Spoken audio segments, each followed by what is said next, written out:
இயேசு ஜீவிக்கிறார். சுவிசேஷ ஊழியம் வழங்கும் ஜீவ வார்த்தைகள். சுப்பிரமணியனே, ஆண்டவராகிய இயேசு கிறிஸ்து நாமத்தில் உங்களை யாவரையும் அன்போடு வாழ்த்து வரவேற்கிறோம். இயேசு ஜீவிக்கிறார் ஊழியத்தின் சார்பாக ஜீவ வார்த்தைகள் நிகழ்ச்சிக்கு வந்திருக்கிறவங்களை கர்த்தர் ஆசீர்வதிப்பாராக. ஒவ்வொரு வாரமும் இதே நேரத்தில் இந்த வார்த்தைகளை கேளுங்கள், அநேகரை கேட்க செய்யுங்கள். ஊழியத்திலே பயன்படுத்த விரும்பினாலும் எங்களோடு தொடர்பு கொள்ளுங்கள். நாம் ஒருமித்து அவர் நாமத்தை உயர்த்துவோமாக. நகூமின்கிற புஸ்தகம் நமக்கு ஆயத்தமாக இருக்கிறது. அவருடைய விவரங்களை இடத்தில் கேட்டு நீங்கள் பெற்றுக்கொள்ள உங்களை அன்பாய் ஞாபகப்படுத்துகிறேன். இந்த நாளில் தேவன் நமக்கு தருகிற வார்த்தை நான் வாசிக்கிறேன், ஜெபத்துடன் கேளுங்கள். அப்போஸ்தலனாகிய பரிசுத்த பவுல் எபேசியருக்கு நிருபம் எழுதும்போது 4ஆம் அதிகாரம் 27ஆம் வசனத்திலே விதமாக எழுதுகிறார்.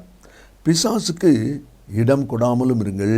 பிசாசானவன் இன்றைக்கி தேவனால் தெரிந்து கொள்ளப்பட்ட பிள்ளையுடைய வாழ்க்கையில் எனக்கு எப்படியாவது வாய்ப்பு கிடைக்குமா, நான் எப்படியாவது அவங்க வாழ்க்கையில் பிரவேசிக்க முடியுமா, அவங்களுடைய தொழிலில் பிரவேசிக்க முடியுமா என்று சொல்லி அவன் பிரயாசப்பட்டு கொண்டிருக்கிறான். அதனால தான் ஆண்டவர் சொல்கிறாரு, பிசாசுக்கு இடம் கொடாமலும் இருங்கள் என்று சொல்லி. பேதுரு தன்னுடைய நிருபத்தில் 1ஆம் நிருபம் 5ஆம் அதிகாரம் 8ஆம் வசனத்திலே நாம் வாசிக்கும்போது, உங்கள் எதிராளியாகிய பிசாசானவன் கர்ஜிக்கிற சிங்கம் போல எவனை விழுங்கலாமோ என்று வகை தேடி சுற்றி திரிகிறான். அப்படியானால் அவன் சுற்றி திரிஞ்சு கொண்டு இருக்கிறான், வகை தேடி யாரை நஷ்டப்படுத்தலாம், சேதப்படுத்தலான்னு சொல்லி. அதனால தான் ஆண்டவர் சொல்கிறாரு, நீ இடம் கொடுத்துறாத, நீ வாய்ப்பு கொடுத்துறாத, நீ ஜாக்கிரதையாக இருக்கணும் என்பதை குறித்து ஆண்டவர் சொல்வதை பார்க்கிறோம். காரணம், பிசாசுக்கு நன்றாகவே தெரியும். யோபு 1ஆம் அதிகாரத்தில் சாத்தானானவன் கர்த்தருடைய சமூகத்தில் வந்து நிற்கும்போது ஆண்டவர் அவன் பேசுகிறார். அப்படி பேசும்போது யோபை குறித்து கர்த்தர் சொல்லும்போது அவன் சொல்லுகிறான், 1ஆம் அதிகாரம் 10ஆம் வசனத்தில், சும்மாவா யோபு உண்மை நேசிக்கிறான், உண்மை கனம் பண்ணுறான், நீர் அவனையும் அவன் வீட்டையும் அவனுக்கு உண்டான எல்லாவற்றையும் சுற்றி வேலி அடைக்கவில்லையோ. அப்போ பிசாசுக்கு நல்லா தெரியுது, ஆண்டவர் தம்முடைய பிள்ளைகளை சுற்றி அவர்களுக்கு இருக்கிற சகல சம்பத்து சகல ஆசீர்வாதங்களை சுற்றி ஆண்டோடைய வேலி இருக்கிறது, ஆண்டோடைய பாதுகாவல் இருக்கிறது என்பது பிசாசுக்கு நன்றாகவே தெரியும். அதனால தான் அந்த வேலிக்கு வெளியே அவன் சுற்றி திரிந்து கொண்டிருக்கிறான். எங்கே தொண்டு கிடைக்கும், எங்கே வாய்ப்பு கிடைக்கும், யாருடைய வாழ்க்கையில் நம்ம பிரவேசிக்கலாம் என்று சொல்லி அவன் பிரயாசப்பட்டுக்கிட்டு இருக்கிறான். அதனால தான் ஆண்டவர் சொல்கிறாரு, பிசாசுக்கு இடம் கொடாமலும் இருங்கள் என்று சொல்லி அந்த வார்த்தை சொல்வதை நாம் அதில் பார்க்கிறோம். வேகமாக 2-3 காரியங்களை நாம் வாசிக்க போகிறோம். ஏன் ஆண்டவர் பிசாசுக்கு இடம் கூடாதுன்னு சொல்லுகிறார், பிசாசுக்கு இடம் கொடுத்தா அது என்ன நடக்கும், அவன் என்ன செய்கிறவன் என்பதையும் ஆண்டவர் நமக்கு கற்றுக் கொடுக்க விரும்புகிறார். முதலாவது 1 நாளாகமம் 21ஆம் அதிகாரம் 1 வசனத்தை நாம் வாசிக்கும்போது, சாத்தான் இஸ்ரவேலுக்கு விரோதமாய் எழும்பி இஸ்ரவேலை தொகை இடுகிறதற்கு தாவீதை ஏவி விட்டது. ஆண்டவர் ஏற்கனவே சொல்லியிருக்கிறார், ஜனங்களிலே படை வீரர்கள் யார் யார் எவ்வளவு இருக்கிறாங்க என்பதை தொகையிடக்கூடாது என்று கர்த்தர் சொல்லியிருக்கிறார். அப்படியெல்லாம் கர்த்தருடைய வார்த்தை அது. அந்த வார்த்தையை மீற பண்ணும்படியாக, அந்த வார்த்தையை விட்டு விலகும்படியாக சத்துருவானவன் தாவீதை ஏவி விட்டது என்று பார்க்கிறோம். அதன்படி அவன் படைத்தலைவன் யோவாவை கூப்பிட்டு போய் எல்லாரும் எண்ணிட்டு வாங்கன்னு சொல்லி சொல்கிறான். அதனுடைய விளைவு என்ன என்று பார்ப்பில்லானால், ஆண்டவருக்கு அது மிகுந்த வருத்தத்தை உண்டாக்குனதுனால 21ஆம் அதிகாரம் 7ஆம் வசனத்தில், இந்த காரியம் தேவனுடைய பார்வைக்கு ஆகாததானபடியால் அவர் இஸ்ரவேலை வாதித்தார். அந்த வாதையிலே 70,000 பேர் செத்து போனான்னு பார்க்குறோம். முடிவில் தாவீது என்ன சொல்கிறார், அதுதான் நமக்கு மிக முக்கியம். 17ஆம் வசனத்தை நான் வாசிக்கும்போது அவன் சொல்லுகிறான், நான் தான் பாவம் செய்தேன், நான் தான் பொல்லாப்பு நடப்பித்தேன். பார்த்தீங்களா, நான் தான் பாவம் செய்தேன். அப்படியானால் பிசாசுக்கு இடம் கொடாமல் இருங்கள். நீங்கள் கொடுத்தீங்கன்னா அவன் என்ன செய்வான், பாவம் செய்வான், பாவத்துக்கு நேராக வழி நடத்துவான்.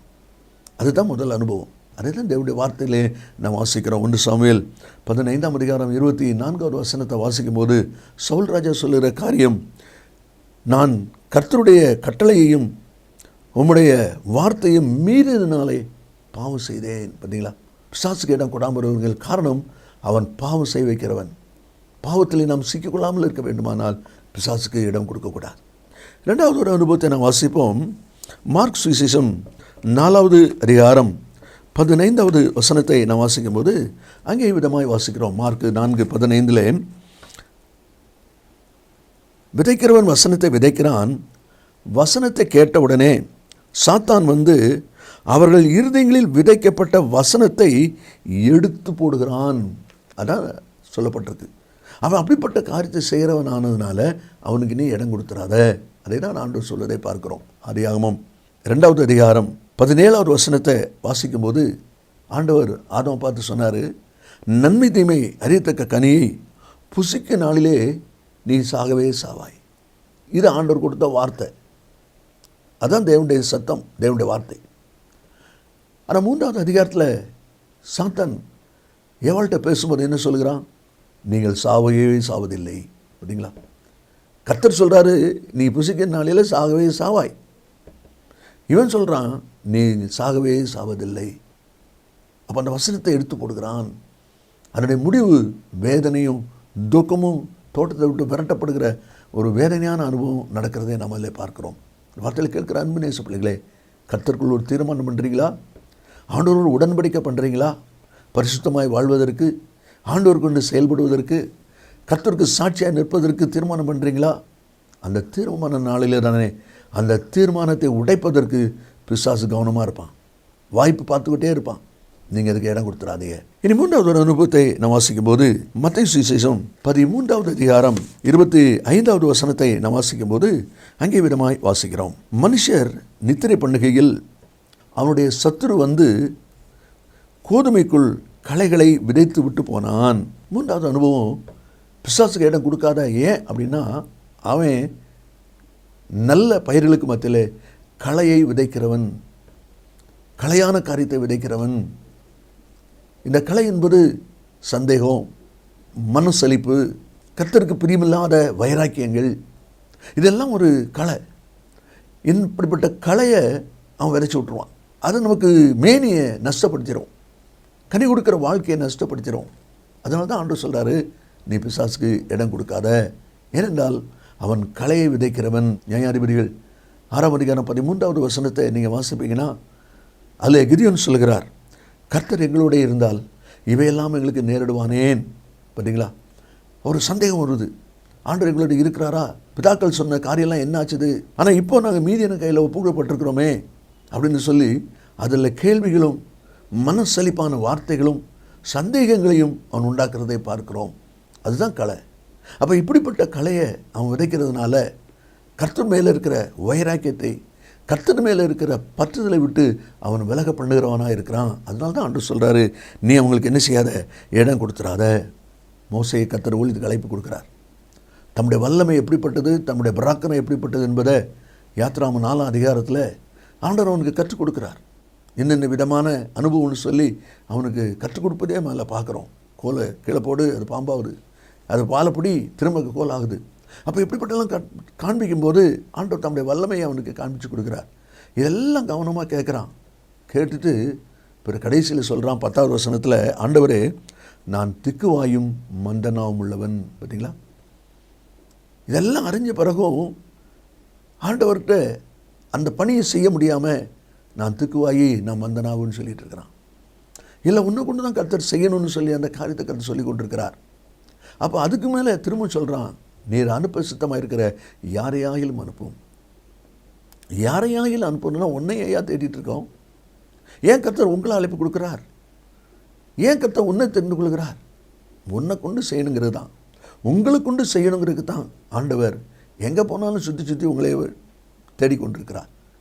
அப்போது களை விதைக்கிறவன் யாரையாவது ஒருத்தர் செய்யுங்க என்று சொல்லி சாக்கு போக்கு சொல்லி தன்னை அதிலிருந்து கழிக்கிறதையும் நம்ம அதில் பார்க்குறோம். அதைத்தான் இந்த வசனத்திலே சொல்லப்பட்டிருக்கிறத பார்க்குறோம். லூக்கா சுவிசேஷம் 1ஆம் அதிகாரம் 13ஆம் வசனத்தில் ஆண்டவர் சகரியா பார்த்து சொல்கிறாரு, சகரியாவை பயப்படாதே, உன் வேண்டுதல் கேட்கப்பட்டது, உன் மனைவி ஒரு குமாரனை பெற்றெடுப்பா, யோவான் பேரிடு. அவன் சொல்கிறான் 18ஆம் வசனத்தில், சகரியா தூதனை நோக்கி, இதை நான் எதினால் அறிவேன்? நான் கிழவனாக இருக்கிறேன், என் மனைவி வயது சென்றவளாக இருக்கிறா. எப்போ நீ கிழவனாக இருக்கிறதும் உன் மனைவி வயது சென்றதும் உனக்கு தான் தெரியுமா? உன் மனைவி ஒரு குமாரனை பெறுவான்னு சொன்னார், அவருக்கு தெரியாதா? உங்கள் பலவீனம் தெரியும், உங்களுடைய நெருக்க சகலமும் கர்த்தருக்கு தெரியும். ஆனால் தேவன் ஒரு வார்த்தை சொல்வார், ஆனால் அந்த வார்த்தையில் நிற்கக்கூடாதபடி, அந்த வார்த்தையில் ஸ்திரமாய் செயல்பட முடியாதபடிக்கு உங்களுக்குள்ளே சந்தேகங்களும் உங்களுடைய பலவீனத்தை பயன்படுத்துகிற வார்த்தைகளும் வருதுன்னு சொன்னால் சத்துரு களை விதைக்கிறான். அதனால தான் ஆண்டவர் சொல்கிறாரு, பிசாசுக்கு இடம் கொடுக்காத. பிசாசுக்கு நீ இடம் கொடுத்தீங்கன்னா நல்ல பயிர்களுக்கு மத்தியில் அவன் களையை விதைக்க ஆரம்பிச்சிருவான். அப்படி களை விதைக்க ஆரம்பிக்கும்போது அதுவும் முளைக்க ஆரம்பிச்சிடும். ஆக மேனி அது கெடுத்துரும். நல்ல பலன் கொடுக்க முடியாதபடி, கனி திராணியாக இல்லாதபடி அது நஷ்டத்தை உண்டாக்கிறோம். அதனால தான் ஆண்டவர் சொல்கிறாரு, பிசாசுக்கு நீ இடம் கொடுத்துறாத. அவன் சுற்றிகிட்டே இருக்கிறான், வாய்ப்பை தேடிக்கிட்டே இருக்கிறான். நீ ஜாக்கிரதையாக உன்னுடைய வழிகளை நீ நடத்துக்கொள் என்று சொல்லி ஆண்டவர் சொல்வதை நம்மளே பார்க்கிறோம். இந்த வார்த்தை கேட்கிற அன்பு நேச பிள்ளைகளே, உங்களுடைய வாழ்க்கை கூட யோசித்து பாருங்கள். ஒருவேளை சில சமயங்களிலே ஏன் இப்படி நடந்துன்னே தெரியல, எதற்கு இப்படிப்பட்ட காரியம்லாம் நடக்குது, ஆண்டவர் ஏன் இதெல்லாம் அனுமதி கொடுக்குறார் என்கிற பல கேள்விகள் உங்களுக்குள்ள ஓடிக்கொண்டிருக்கலாம். அப்படிப்பட்ட அநேகரை நான் என்னுடைய வாழ்க்கையில் பார்க்க தான் செய்கிறேன். அதில் மிக முக்கியமான காரணம் என்னென்னா, பிசாசுக்கு இடம் கொடுக்கும்போது தான் அவன் களையை விதைக்கிறதுனால சந்தேகங்கள், எதிர்கேள்விகள், இப்படிப்பட்டதான மனசலிப்பான வார்த்தைகள் எல்லாமே உண்டாகிறதை நாம் அதில் பார்க்கிறோம். கடைசியாக ஒரு வசனத்தை நான் வாசிப்போமானால், லூக்கா சுவிசேஷம் 13வது அதிகாரம் 16வது வசனத்தை நான் வாசிக்கும் போது, கூனியான ஸ்திரீ ஆலயத்தில் இருக்கிறதை ஆண்டவர் பார்த்து அவளுக்கு சுகம் கொடுக்கிறதை அந்த பகுதியில் வாசிக்கிறோம். அதில் ஆண்டவர் என்ன சொல்கிறார் பாருங்கள். இதோ சாத்தான் 18 வருஷமாய் கட்டியிருந்த ஆபிரகாமின் குமாரத்தியாகிய இவளை ஓய்வு நாளில் இந்த கட்டிலிருந்து அவிழ்த்து விட வேண்டியதில்லையா என்று சொல்கிறார். அப்படியானால் 18 வருஷமாக இந்த அம்மா கூனியாக இருக்கிறாங்க. ஏன் அப்படி? ஒரு அசுத்தாவி, ஒரு பொல்லாத ஆவியினுடைய கட்டு அந்த அம்மாக்குள்ளே இருக்குது. ஆண்டவர் அதை சரி பண்ணுகிறார், அதை நிவர்த்தி பண்ணுகிறார். அவள் கூன் நிமிர்ந்து சரியாகிவிட்டாள் என்று சொல்லி அந்த பகுதியில் நம்ம அதில் வாசிக்கிறோம். அப்படியானால் பிசாசுக்கு இடம் கொடுத்தீங்கன்னா அவன் ஏதாவது பாவத்தின் கட்டு, சாபத்தின் கட்டு, இப்படிப்பட்ட கட்டுகளுக்குள்ளே அவன் அகப்பட பண்ணுகிறவனாக இருக்கிறான். அதை தான் தேவனுடைய வார்த்தையில் வாசிக்கிறோம். என் அம்மா ஆபிரகாமின் குமாரத்தியாம். ஆபிரகாமின் குமாரத்தி என்றால் வாக்கு தத்துவத்தின்படி தேவனுடைய பிள்ளைன்னு அர்த்தம். அப்போ வாக்கு தத்துவத்தின்படி தேவனுடைய பிள்ளைகளை எப்படி சத்துரு கட்டி போட்டான்?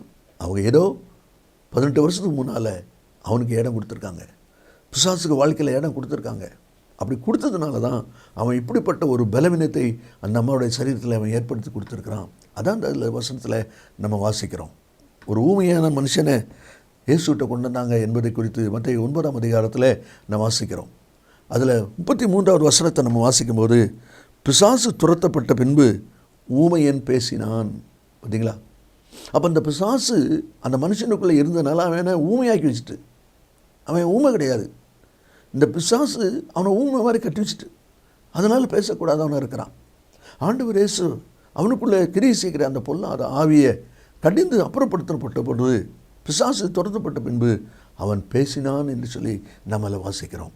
அருமையான கர்த்தருடைய பிள்ளைகளே, பிசாசுக்கு இடம் கொடுக்காதீங்க. அவன் ஏதாவது ஒரு காரியத்தில் நம்மளை கட்டி வச்சிருவான். அப்போஸ்தலர் 8ஆம் அதிகாரத்தில் சீமோன் அப்படிங்கிற மாயவத்தக்காரனை குறித்து நம்ம வாசிக்கிறோம். அவனுடைய குறித்து பவுல் சொல்லும்போது அதில் சொல்லப்பட்டிருக்கிறது, நீ கசப்பான பிச்சிலும் பாவக்கட்டிலும் அகப்பட்டிருக்கிறதாய் காண்கிறேன். நீ கசப்பான பிச்சிலும் பாவக்கட்டிலும் அகப்பட்டிருக்கிறதாய் காண்கிறேன். இந்த வார்த்தை கேட்கிற அன்பு நேச பிள்ளைகளே, ஆண்டவர் சொல்கிறாரு, பிசாசுக்கு வெளியே தான் சுற்றிட்டு அலையிறதுக்கு இடம் கொடுத்துருக்கு. அவன் வெளியே தான் சுற்றிட்டு அலையணும். நீ இடம் கொடுத்துடாத. இடம் கொடுத்தா என்ன நடக்கும்? 4 அனுபவங்கள். பாவத்துக்கு நேராக உங்களை வழிநடத்துவான். நீங்கள் எடுத்த தீர்மானத்தில் நிற்க முடியாதபடி வசனத்தை எடுத்து போடுகிறவனாக இருக்கிறான். 3வது கலை, சந்தேகம், மனசலிப்பு, கோபம், எரிச்சல், இப்படிப்பட்ட வைராக்கியம், இப்படிப்பட்ட கலையை விதைக்கிறவனாக இருக்கிறான். கடைசியாக கட்டி வைக்கிறவனாக இருக்கிறான். விடுதலையாகி செயல்பட முடியாதபடி வியாதிக்கட்டு, சாபத்தின் கட்டுகளை கட்டி வைக்கிறான். அல்லதான் சொல்கிறாரு, பிசாசு இடம் கொடுத்துறாங்க, ஜாக்கிரதையாக ஓடுவோமா? நான் செபிப்போம். இயேசு சீக்கிரம் வரப்போகிறார். நல்ல பிதாவே, உமக்கு நன்றி சொல்கிறோம். உம்முடைய வார்த்தை ஆம் என்றும் ஆமேனும் இருப்பதற்காக ஸ்தோத்திரம். இந்த வார்த்தை கேட்டிருக்கிற ஒவ்வொரு பிள்ளைகளும் ஒரு விஷயம் கூட தங்களை ஆராய்ந்து தங்களை சீர்படுத்திக் கொள்ள, பிசாசுக்கு இடம் கூடாதபடி பரிசுத்தமாய் காத்துக்கொள்ள உதவி செய்யும். இயேசுவின் நாமத்தில் பிதாவே, ஆமேன் ஆமேன். கர்த்தர் ஆசீர்வதிப்பாராக. ஆமேன். கிறிஸ்துவில் அன்பு நேச பிள்ளைகளே, ஏற்கனவே நான் அறிவித்தபடி அந்த நகோமி என்கிற புஸ்தகம் இப்பொழுது நம்முடைய கரங்களில் ஆயத்தமாக இருக்கிறது. ஆவியானவருக்கும் நகோமிக்கும் உள்ளதான அந்த உறவை பற்றிய ஒரு ஆழமான கர்த்தனை இந்த புஸ்தகம் உங்களுக்கு ஆசீர்வாதமாக இருக்கும். அதனுடைய விவரங்களை நீங்கள் இடத்தில் கேட்டு பெற்றுக்கொள்ளுங்கள். கர்த்தர் நம்மை ஆசீர்வதிப்பாராக. ஆமென். மேலும் விவரங்களுக்கும் உங்கள் ஜெப தேவைகளுக்கும் நீங்கள் எங்களோடு தொடர்பு கொள்ள வேண்டிய முகவரி, ஜீசஸ் லிவ்ஸ் காஸ்பல் மினிஸ்ட்ரீஸ், சகோதரர் John M Jeyaraj, 123A Thonavur road, Mavadi, Nellai மாவட்டம், தென்னிந்தியா 627107. செல்போன் 9443113292.